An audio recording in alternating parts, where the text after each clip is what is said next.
That's happened at various baptismal services that I have been a part of, and it works good in theory, but not so well in practice.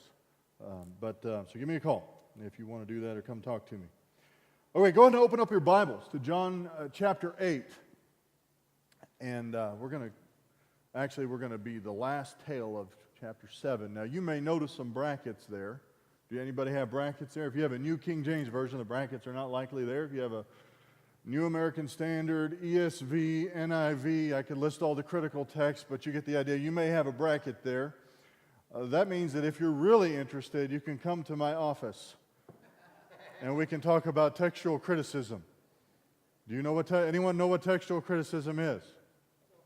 No? Okay, good. I can almost guarantee I'll have no appointments this week. Let's just say that there are 900 texts that include this and a few that don't, this section that we're looking at this morning. And I believe, along with many people, that it is there and the brackets are unwarranted. But that's what we have. We have the context from last week. We have Jesus. Remember Jesus yelling in church. Everybody always remembers that part, right? He's yelling in the temple, not in the church, but in the temple. You get the idea. In the public worship, the corporate worship environment, calling out and people believing a high point of his ministry, the Billy Graham crusade of the year, if you will. That everybody is there, all of the males in all of Israel who are at least obedient to the law are all there, and they're all listening to his teaching. Got some opposition. Ignore the opposition when you're teaching the Bible, by the way. It's the only thing you can do. It's irrelevant anyway. And then everyone goes home.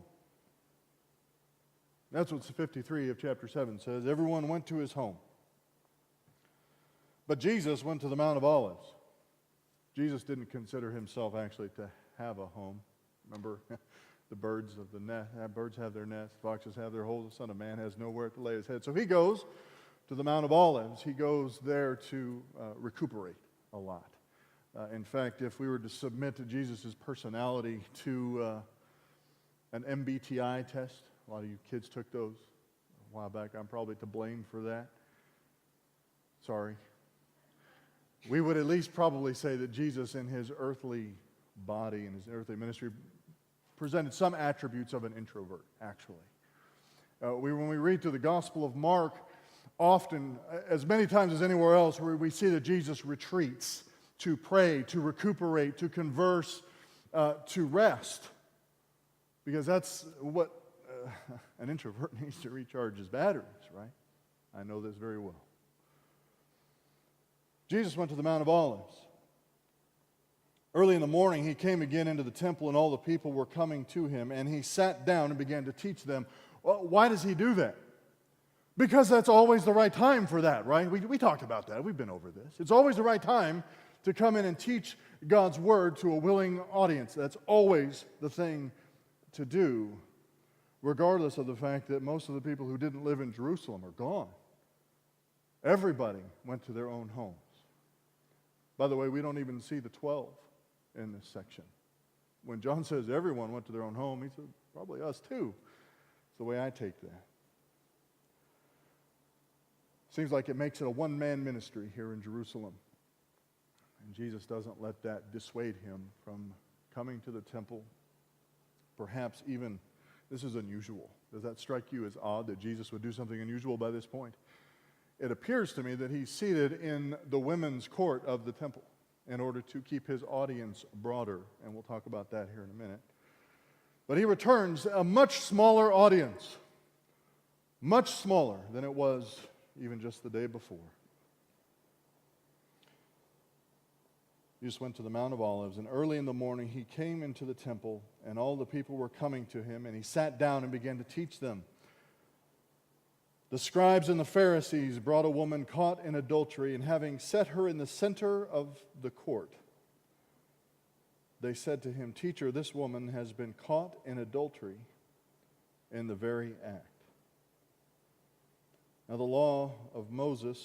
law, Moses commanded us to stone such women. What then do you say? What do you say, Jesus? What does Jesus say? It's a good question, isn't it? You should ask that question pretty frequently in your life. What does Jesus say? Does Jesus speak to this? Is there something that I can take from his teaching and apply? But the Pharisees, unsurprisingly, come into the temple where, see, they're a minority. We've talked about that. They're a minority political party, conservative interpreters of Scripture. They're used to being the underdog. In this climate, they have more of a majority presence in the women's court in the temple when they're approaching Jesus the day after everybody went away. Y'all know that Priscilla and I got married in January 8th. We took our honeymoon in Fredericksburg, Texas, January 8th of 2000. You know what's going on in Fredericksburg, Texas, 2 weeks after Christmas? Nothing. We didn't know that. We just assumed Fredericksburg was always Fredericksburg, but Fredericksburg was closed. If you wanted to start a church plant, that was not the weekend to do that. But Jesus is still here in the temple. Everything is closed the week after the Feast of Booths. Teaching. And the Pharisees come, and they are lawyered up. You know what I mean? The scribes came with them. Y'all just take your lawyer around with you everywhere you go? You have a rough life if you do. You know what I mean? I've got friends who are lawyers, and we're friends, but I don't bring them and say, here are my lawyers. They're my friends. But the Pharisees don't dare come into the court of the women without being lawyered up. And I just want you to imagine this. If you come lawyered up, what are the things that you think? What are you're expecting what? You're expecting a confrontation, some kind of conflict. You suspect it at least. There are a few things you suspect. There is nothing that I can say that is going to be right. Yes? That's what lawyers are paid to do. And it's not a bad thing. They're paid to be analytical where you're not trained to be analytical. They're trained to take the words that are spoken and make them amenable to what you want to hear for your client, whatever, and argue for that. Not a bad thing in and of itself. That's one thing you might suspect, that there may not be a right answer. You may not have any answer that they will accept as correct. The other thing they expect probably is a counter accusation. They're expecting a counter from Jesus. They've had some interaction with him. That might be reasonable expectation. But there's someone else with them. This isn't about the scribes and the Pharisees. It's actually about Jesus. But unfortunately, they're dragging this woman into their conflict. Scribes and the Pharisees brought a woman caught in adultery, and having set her in the center of the court. That's why I say this is the women's court. This is where Jesus was, because there's a woman with them. They're not going to violate the temple standards in order to confront Jesus. They said to him, "Teacher, this woman has been caught in adultery in the very act. Now in the law, Moses commanded us to stone such women. What then do you say?" Having been caught in the very act of adultery. In their opinion, and they're lawyered up, in their opinion, the law says that this woman should be executed. Now you need to understand that this is hypothetical in a sense, because these Pharisees, these scribes, this Jewish nation, they're not allowed to execute anybody.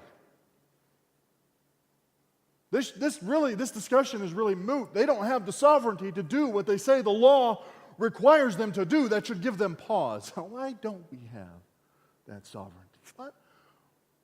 Wait a second. Why are we under Rome? Why were we in exile again? What? This sort of thing. Somewhat hypothetical. Now, some red flags pop up when I hear this, and I'm not the first one to make some of these observations. But when did it happen? Have y'all ever been in a courtroom where there's an indictment being given? Even a civil accusation. The first thing that they say, on this date, at approximately this time, and on this date, and approximately at this time, when was this woman caught in the very act of adultery? Nobody seems to be forthcoming about that. How many times, it sounds like Casablanca, right? Round up the usual suspects. We need a woman caught in the very act of adultery. Go get her. How many times has this happened? And how in the world do you catch only one person in the very act of adultery? I don't know. I'm not a dummy, but I can't figure that one out. It isn't possible. Where's the man? In my opinion, he's there. Most likely. With impunity.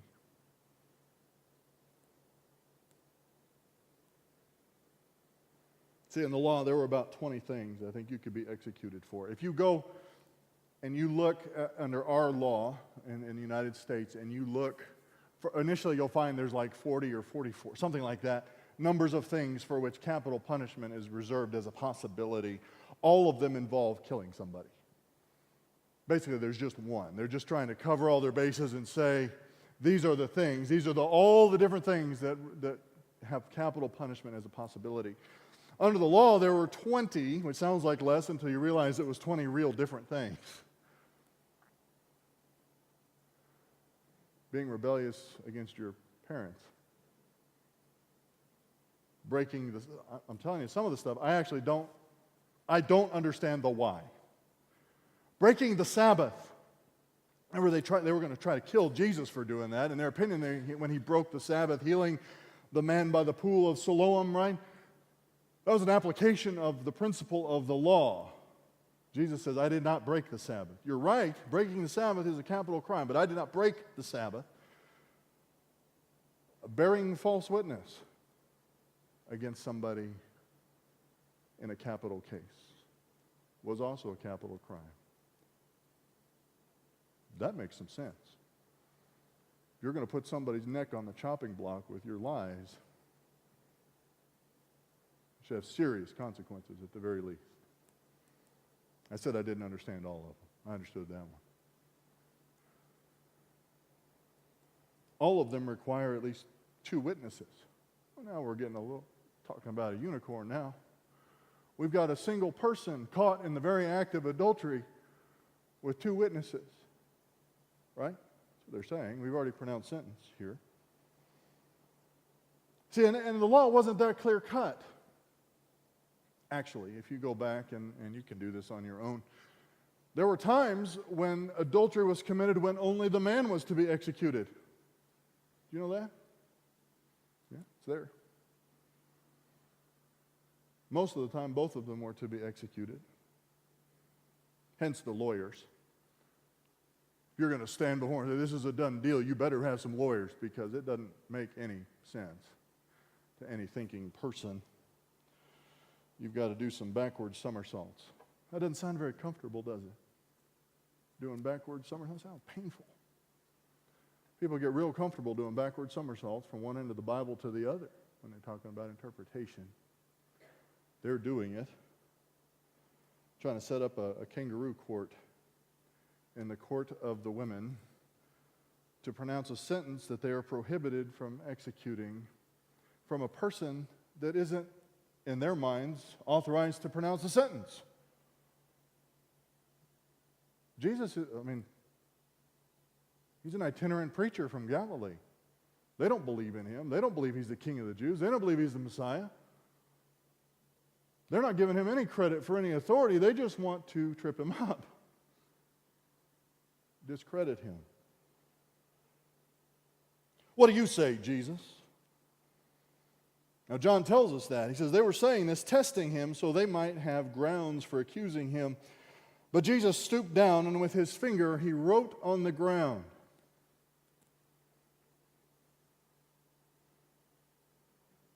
Tells me they weren't interested in the adultery. They couldn't carry out the sentence regardless of what Jesus said. They weren't interested in that. They were interested in doing something to Jesus. They're trying to trap him. So what does Jesus say? Nothing. Stoops down and starts doodling on the ground. I say doodling. That's what it probably looked like, all I'm saying. Writing. What do you say, Jesus? Jesus, what do you say? You know how hard that is to make recognizable letters in dust on the ground? How dirty was the temple anyway? That you could draw on the floor. Dirty. Writing in Hebrew, probably, Aramaic, Greek. You take your pick. It's hard enough to write in those languages, actually. No cursive. Letter by letter, one by one, with your finger, with a stick, whatever. And Jesus is just stooping down. I have a son that does this to me. You know what? He's ignoring me when he does it. That's what they think Jesus is doing. Reminds me of a saying, a wise man once said nothing. Take that to heart. You take that on Monday, right? Wise man once said nothing. Jesus says nothing, but he's writing on the ground, and they persisted for a bit. Jesus, what do you say? Aren't you offended by this woman's presence right here? Don't you see her? Did you not hear what we said about her? Aren't you offended? We're talking about a rabbi who's sitting in the women's court teaching. He's not easily offended by the standards of the day. They shouldn't be surprised, but they persist.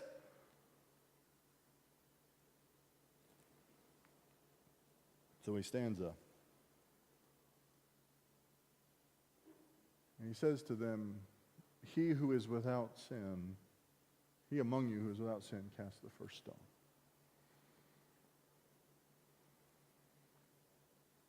Without sin. In this context, I understand people have different opinions about what Jesus means by that. I think he means those of you who are without this sin, men, cast the first stone. One of the reasons I think the man involved is there. He among you who is without this sin, this particular sin, in fact, the one I'm writing down on the ground. Guys,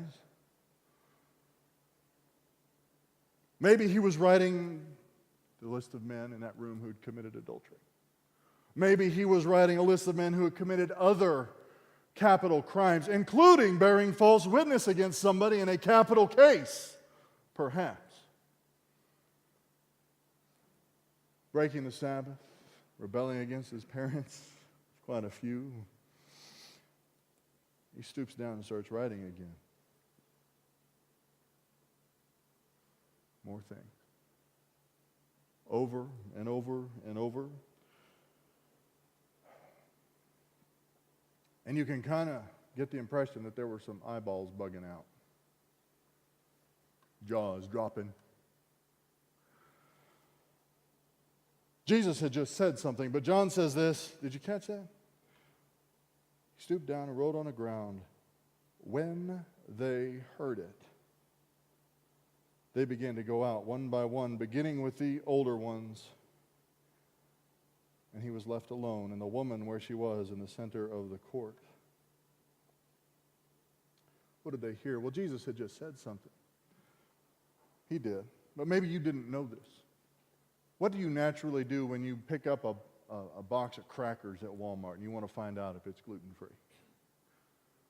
You read it, don't you? You read it out loud, you weirdo? Is that your first thing that you do? Do you know that up until a few hundred years ago, people didn't know that you could read silently? Up until then, people read out loud as the normal, natural thing to do. In fact, St. Augustine, the Augustine, made fun of people in his writings for reading silently. They didn't read quietly. They read out loud. What are they hearing? What are they reading? Not on the wall this time, on the ground.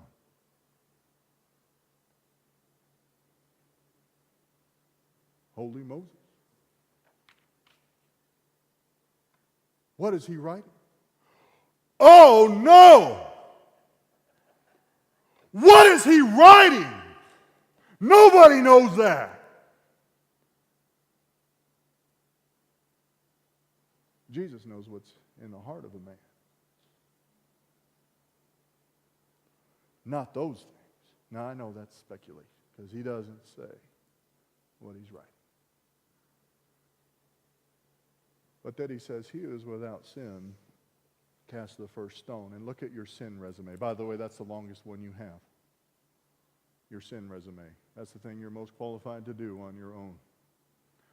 Everybody's got a long one. Writing people's sin resumes in the ground. Hearing their name. Isn't that worse? Way worse. Hearing someone speak your name with a sin attached to it. Sin worthy of death. Around your neighbors. The crowd is gone, by the way. That's all that's there is neighbors in Jerusalem. There's no strangers. Oh no.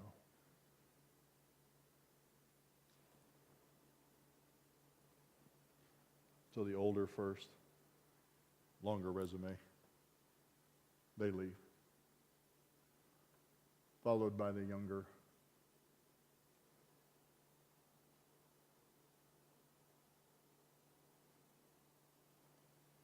So Jesus is left alone. Everybody left, apparently. Nobody wants to be in that uncomfortable spot. Don't you feel kind of awkward right now anyway? I can feel that. A little bit. Some of y'all feel a little awkward just talking about their sin. Not even your sin. Well, come up here. You can see I didn't write anything on the floor. I don't know anyway. Don't care to. He's left alone in the court of the women with a woman who is known to have committed adultery. Now, if he was a pastor, he'd be in deep doo-doo right now. Jesus doesn't care. I know I say that a lot, but Jesus doesn't care. He stands up and he says to her, in the most endearing way possible, ladies, "Woman!" I love it. "Where are they? Did no one condemn you?" What does Jesus say? Where are they? No one condemn you? No one. No one, Lord. Kata krino. Krino means to judge or to condemn. Kata krino kind of wraps it all up. Pronounce judgment and execute judgment all at once. Did anyone even pick up a rock, lady? No. There's no one here to cast a stone at me.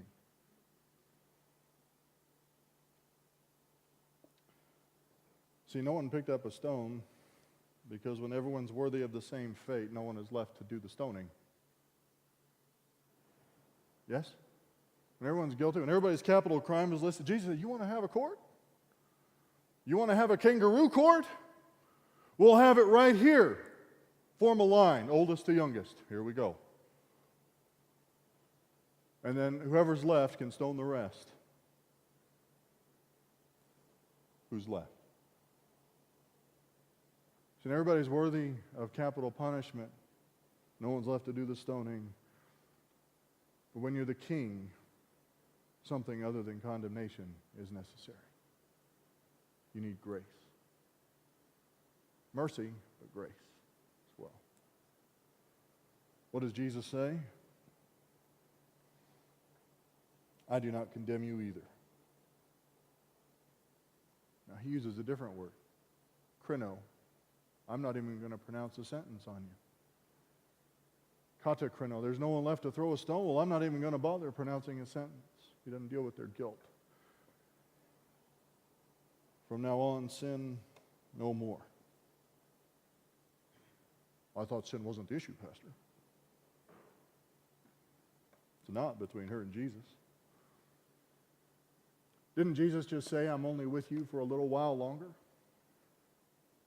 He told the cripple at the pool of Siloam the same thing when he ran into him at the temple. And we don't even know how the sin was related to his condition, but we know that it was because, look, He says, go your way, sin no more, that nothing worse happens to you. Because his condition was directly related to his behavior.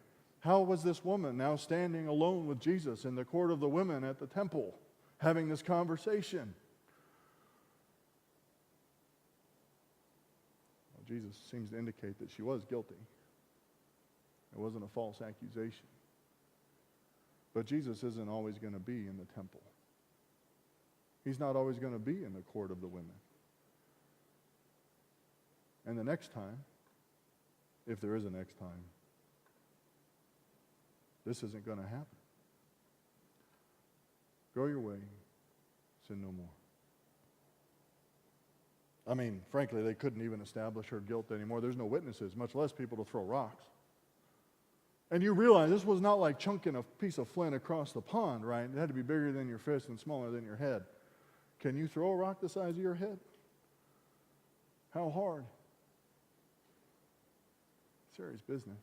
They couldn't even establish the guilt. In a legal sense, I don't condemn you either. It strikes me that Jesus he had the knowledge, right? He knew not only what she had done, it seems that he knew what everybody had done. He had the knowledge. He had the power to judge. Yes, are we all on the same page so far? He had the knowledge, he had the power, he had the right, and I'm going to go you one better. He had the responsibility to judge between the righteous and the unrighteous. He does. Read Revelation, folks. It's there. You know what the difference was? He was reluctant to condemn in light of his present ministry at the time, what was to come. He was reluctant to condemn when he had the option to express mercy and grace. He had the knowledge, the power, the right, the responsibility to judge between righteousness and unrighteousness, and yet he was reluctant to do. Isn't that backwards from what we see? Well, a lot of people that don't have the knowledge, don't have the power, don't have the right, and no one gave them the responsibility, but how eager are they? Totally backwards of Jesus' example. Eager to condemn. I think I have a slide here. Tammy, could you put that up for a minute? The relative badness of sin. Have you seen this? The Babylon Bee. Y'all follow the Babylon Bee? It's a satirical site. But you know, satire is awfully close to reality. That's what makes good satire. It says the relative badness of sin. There's a theological term for you. Now, the relative badness of sin. Sins you struggle with here in the green, really not that bad. Really not that bad. That's all. You're really not that bad. And in the red, whoa, Nelly, that sin is bad. Those other people better start repenting. Sins other people struggle with. Isn't that real? Sometimes I have a hard time telling that's a satirical site.